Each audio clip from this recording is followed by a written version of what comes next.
जी friends, आपका इस स्वागत करता हूँ मैं चैनल पे। आज हम क्वेश्चन टैग्स के बारे में जानेंगे।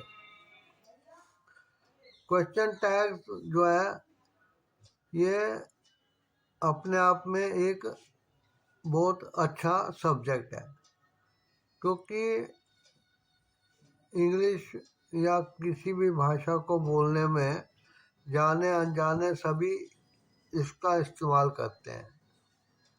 अब क्वेश्चन टैग्स क्या होते हैं, ये कैसे यूज़ होते हैं, सेंटेंस कैसे बनते हैं, इस पर आज हम इस वीडियो में बात करेंगे। तो टेंशन लेने की ज़रूरत नहीं है। इंग्लिश ग्रामर में बहुत लोगों को टेंशन हो जाती है, क्योंकि ऐसा वो सुनते रहते हैं कि इंग्लिश जो है बहुत भारी लैंग्वेज है। एक्चुअली भारी नहीं है, इसको समझना पड़ता है, रटना नहीं। तो क्वेश्चन टैग के बारे में आप जानते हैं। आप जब बाजार से कोई कपड़ा खरीदते हैं तो उसके ऊपर एक छोटे से गत्ते का मोटा सा टुकड़ा एक लटका रहता है, और उस पे उस कंपनी का नाम, रेट वगैरह, साइज वगैरह, क्वालिटी और कई चीज़ें लिखी होती हैं।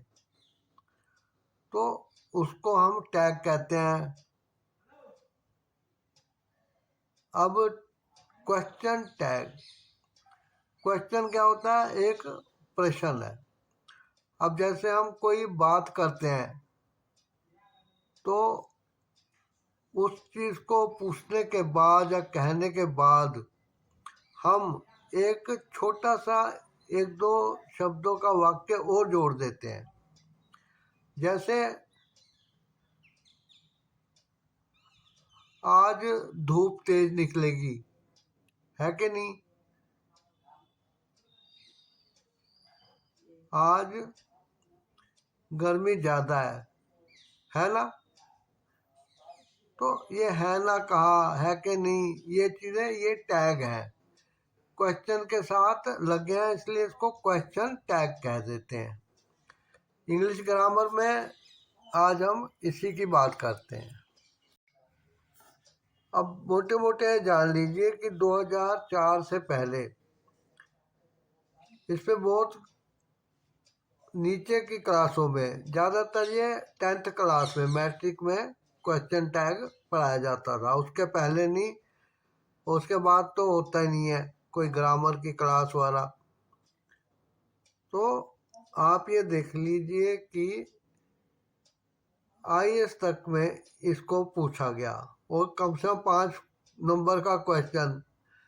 अब नंबर 5 है, लेकिन वो बहुत फ़ायदे के होते हैं। नंबर जितने पेपर में मिल जाए उतना ही अच्छी डिवीज़न आती है, इसलिए इसको छोटा ना समझा जाए। अभी बहुत सारी ग्रामर की बुक्स वगैरह देखो, नाउन प्रोनाउन वगैरह और कई चीज़ें दी होती हैं, लेकिन वो बुक बनाने वाले, उसके पब्लिशर वगैरह क्वेश्चन टैग की कोई वैल्यू नहीं समझते, या हम ये कह सकते हैं कि उनको खुद नहीं आता। अगर उनको खुद नहीं आता तभी वो उससे बचते हैं, और कई किताबों में बहुत अच्छा दिया जाता है। अब मोटा मोटा ये कह सकते हैं हम कि क्वेश्चन टैग ग्रामर का हिस्सा नहीं है, वो बोलचाल का हिस्सा है। हम उसको बोलचाल में इस्तेमाल करते हैं, इसीलिए उसके ऊपर बात होनी बहुत ज़रूरी होती है। और क्वेश्चन टैग, जैसे कि मैंने कहा कि बड़े बड़े कंपटीशन एग्ज़ाम्स वगैरह में भी इसका उपयोग, मतलब कोई क्वेश्चन पूछने में किया जाता है। अच्छे अच्छे लोग इस पे हाथ खड़े कर देते हैं, जबकि ये कोई ऐसी चीज़ नहीं है कि question tag, what is question tag, वो कहेंगे तो हम क्या जवाब दें, हमें आता ही नहीं है। क्वेश्चन टैग कुछ नहीं है, सिंपली एक भाषा है। किसी क्वेश्चन को पूछने के बाद आपकी हामी या इनकार जानने के लिए ये बोल दिया जाता है। ये पिक्चर देखने लायक है कि नहीं?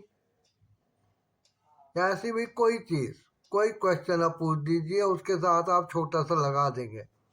अब इसमें ग्रामर का कोई रूल नहीं है कि कैसे पूछा जाएगा, कितने प्रकार का होता है इत्यादि, लेकिन ये एक बोलचाल की भाषा में है। जब पढ़ लिख के आदमी इंग्लिश स्पीकिंग करने लगेगा तो अचानक ही इसके बारे में वो लोगों को बोलते सुनेगा तो वो भी इस्तेमाल करना शुरू हो जाता है। पेपरों में आप पाएंगे कि कम से कम 4-5 क्वेश्चन तो क्वेश्चन टैग्स पे पूछे ही जाते हैं, इसलिए इसकी इम्पोर्टेंस कम नहीं है। आप इसके बारे में बहुत ध्यान से पढ़िए, जानिए। क्वेश्चन टैग यूपीएससी, एसएससी वाला और दूसरे पेपर्स में भी पूछे जाते हैं, इंटरमीडिएट में पूछे जाते हैं, मैट्रिकुलेशन में पूछे जाते हैं, और जहाँ जहाँ आप को इंग्लिश के पेपर देने पड़ेंगे, ग्रामर पोर्शन में आपको क्वेश्चन टैग जरूर ही एक अटेम्प्ट करने के लिए क्वेश्चन मिलेगा ही। कई बार क्या होता है कि हम लोग कोई स्टेटमेंट देते हैं, यानी कि कुछ कहते हैं, बताते हैं। अब जैसे तुम रोज यहाँ आते हो, ये क्वेश्चन नहीं है, ये क्या है, एक स्टेटमेंट है। तुम रोज यहाँ नहीं आते, तो ये एक स्टेटमेंट है, लेकिन पहले में पॉजिटिव है, दूसरे में नेगेटिव है स्टेटमेंट। तो हम पूछेंगे तुम यहाँ रोज आते हो कि नहीं? ऐसे तुम रोज यहाँ नहीं आते हो क्या? ठीक है। अगर स्टेटमेंट पॉजिटिव है तो क्वेश्चन टैग नेगेटिव होगा। क्वेश्चन का स्टेटमेंट अगर पॉजिटिव है तो क्वेश्चन टैग नेगेटिव होगा, डोंट यू, है ना? और अगर स्टेटमेंट नेगेटिव है तो क्वेश्चन टैग पॉजिटिव होगा, do you, you don't come here daily, do you, you come here daily, don't you. तो ये क्वेश्चन टैग है, ये स्टेटमेंट के साथ लगे जाते हैं, क्वेश्चन नहीं पूछा जाता। एक बात सिंपली कही जाती है, या तो वो पॉजिटिव होती है या नेगेटिव। इसका क्वेश्चन भी पूछ सकते हैं, do you come here daily, तो ये क्वेश्चन हो गया। इस पे भी हम लगा देते हैं डू यू, डोंट यू, तो ये क्वेश्चन टैग हो जाते हैं। जब हम किसी स्टेटमेंट को कह देते हैं तुम यहाँ रोज आते हो, अब जरूरी नहीं है कि आपको उसका अगला उत्तर ही दे, लेकिन जब तुमने क्वेश्चन टैग लगा दिया साथ में, हो के नहीं, आते हो के नहीं, है ना, है कि नहीं, तो एक क्वेश्चन हो जाता है, जिस क्वेश्चन का आपके सामने जो भी होगा उसको जवाब देना ही पड़ेगा। ये क्वेश्चन टैग का बोलचाल में इस्तेमाल होता है। अब इसमें क्या हुआ, कि हम अपने विचार स्टेटमेंट के द्वारा अपने सामने जो भी सुनने वाला है उसको कहेंगे। अब उसके विचार क्या है, इनको जानने के लिए हमें उत्सुकता होती है, तो हम उससे क्वेश्चन टैग लगा के अलग से छोटा सा क्वेश्चन दे देते हैं, है कि नहीं, है, होगी कि नहीं। ठीक है, इसको बोलचाल की भाषा में इस्तेमाल किया जाता है।